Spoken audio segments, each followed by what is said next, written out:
Mr. Roman, are you aware that we are sending $40 million a week to the Taliban? Yes, sir. Can you name other instances of foreign aid going to terrorist organizations? We have assisted al-Shabaab in Somalia. There's been instances of the Hamzi network in Sudan, Hamas, Islamic Jihad, Hezbollah, Kataib al-Hezbollah, Hayat Tahrir al-Shams in Syria.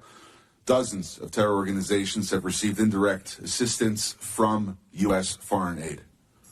Could you elaborate a little bit on the mechanisms in place that are to stop foreign aid from going to terrorist groups, and why are they not working if we have any in place? Sure. And I would note that these are, you notice, these are terrorist weaponry. You see some AKs, SKSs, some snipers, some clips, some clip carriers probably made in China, and I believe these are small landmines here beside right there.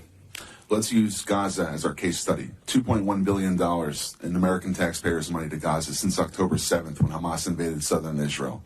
USAID money was going in terms of an emergency use authorization to try to go to parties that USAID formerly had a relationship with in the Gaza Strip.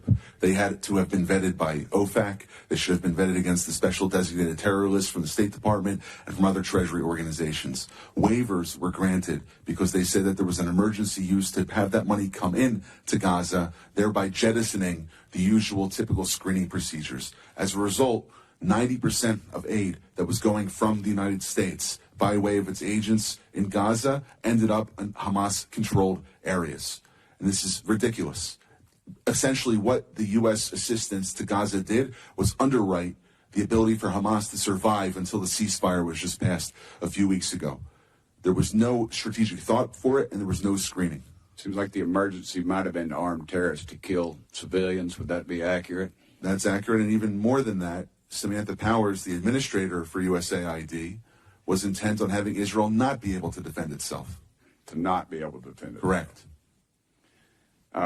Mr. Pomeroy, how did terrorists exploit our foreign aid loopholes? Well, we have a lot of our international... Can you pull your mic up? I'm sorry. Can you hear me? Yes, sir. You have international NGOs and UN agencies actively lobby here in Washington, D.C. against vetting policies that would prevent it. I was the senior vetting officer at USAID, and what we did... Did you say United Nations is doing this? The UN? Sure, everybody who's getting money lobbies here. That they're lobbying against us. I'm sorry, Mr. Roman. There's actually someone who used to work for one of those lobbies, the largest NGO lobby, Interaction. One of our co-witnesses here worked for them from 2018 to 2023.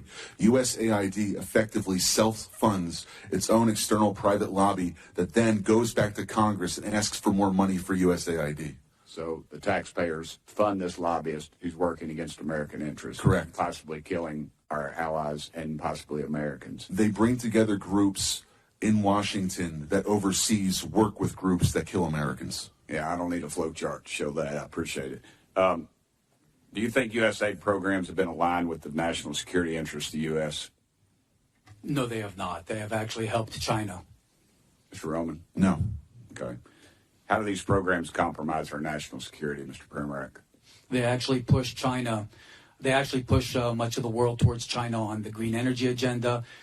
They push people, ordinary people, billions of people towards China because of the resentment caused by our social re-engineering. Are we being lobbied by these pro-communist China groups currently? Well, a lot of these countries don't even have to lobby because they get the money anyway, like South Africa. Yeah, and in fact, these lobbyists have come to the House and have tried to kill legislation like H.R. 160, which was meant to increase transparency in USAID's funding of overseas organizations. Is that a current piece of legislation? That's from the last session. And give me that number again. H.R. 160. And what does it do? It was meant to give U.S. lawmakers the ability to have higher transparency in terror financing investigations aimed at scrutinizing extremist groups. Mr. Pomeroy? We had a regulation before we left in the last administration that anybody who touches money in countries where there's terrorists, those names have to go through databases, terrorist databases. That was overturned by Biden. Overturned by Biden.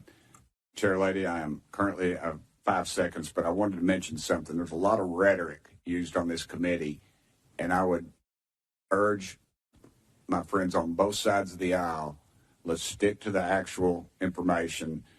this rhetoric is, I've received death threats, and I know the chair lady has, and it needs to stop. We need to tone it down. Thank you, chair lady, and thank you,